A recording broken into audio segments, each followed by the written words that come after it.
प्रचंड धूप चली रहा है। अभी शेखर भैया और भैया महाराज जी, बलवंत भैया मंदिर की चर्चा कर रहे थे। अपने गुरु बाबा सुमंगल जी महाराज जी अक्सर कहा करते थे कि माया ही सबसे बड़ा दुख का कारण है। साईं इतना दीजिए जाके कुटुंब समाए, मैं भी भूखा ना रहूं साधु न भूखा जाए। माया, जहाँ माया है वहाँ दुख ही दुख है। अब देखिए हम लोगों का मिशन, यहाँ चढ़ाने वाले तो बहुत कुछ चढ़ा दें, लेकिन अपना मिशन इतना स्वच्छ है, यहाँ माया माया बहुत दूर है, बहुत दूर है। और बाबा जी का आदेश है कि अगर हम लोगों का कुछ फंक्शन, वार्षिक उत्सव पड़ता है, तो जो लोग हम देते हैं वही हम लोग खा करके हाथ धो के चले जाते हैं। ये स्वच्छता है। और रही बात ये मंदिर में आई जाइए, बाहर लिखा रहता है आप अपने सामान की सुरक्षा स्वयं करें, लेकिन जब अंदर प्रवेश करेंगे तो वहाँ लिखा रहता है कि ईश्वर के बगैर एक पत्ता नहीं हिल सकता। बताइए, बाहर लिखा है सामान की सुरक्षा स्वयं करिए, अंदर लिखा है कि आप ईश्वर के बगैर एक पत्ता नहीं हिल सकता। कैसा संसार है। अब बताइए, प्रयागराज की आबादी 68 लाख हो गई है। अब बाबा जी कहा करते थे कि कोई बिरला पुरुष ही सत्संग पाता है। यह दर आवत अति कठिनाई, राम कृपा बिन आई न जाई। बहुत हीरे की दुकान पे बहुत बिरला पुरुष पहुंचते हैं। मान लीजिए सत्संग भवन अपना है, सत्संग भवन बहुत सारे बने हुए हैं, लेकिन अगर 1% 68 लाख आबादी का अगर 1-2% निकालेंगे तो वही एक बिरला पुरुष हम लोग जैसे गुरु की कृपा पा करके गुरु की बखान कर रहे हैं।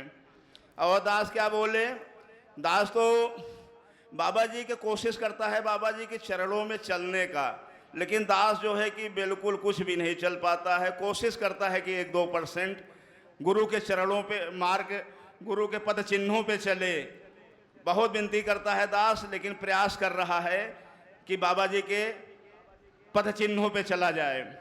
बाबा जी दास के विद्यालय में गए थे, तो बाबा जी बोले कि टॉयलेट होना है, तो हमने कहा बाबा जी चलिए पीछे। तो 11,000 वोल्टेज का लाइन गया था, उस पर 4-5 कौवे बैठे थे, जो कुछ और पंछी बैठे थे। तो गुरुजी बाबा जी क्या कहते हैं कि बताइए कि कैसे बैठे हैं। तो हाँ बाबा जी बैठे तो हुए हैं तार पे। बोले ये अपना कर्म फल भोग रहे हैं सारे जीव, लेकिन हम आप 84 लाख योनि से भटकते भटकते मानव का तन पा गए। और हम लोग जो भोजन बनाते हैं उसका स्वाद, उसका टेस्ट हम लोग खुद लेते हैं, लेकिन ये अपना 84 लाख योनि अपना कर्म फल भोग रहे थे। बाबा जी, बाबा सुमंगल जी कहा करते थे। बाबा जी महान संत थे, महान संत थे। दास भी 48 साल का, 48 का हो गया। बहुत सारे महापुरुषों को देखता है, लेकिन अपने गुरु, हम लोगों की भाग्य है कि बाबा सुमंगल जैसे गुरु कोई बिरला पुरुष ही पाएगा। और दास क्या बोले, बाबा जी कहा करते थे जल थल में इनका नजारा है, जल थल में इनका नजारा है, ऐसा राम हमारा है। जल थल में इनका नजारा है, ऐसा राम हमारा है।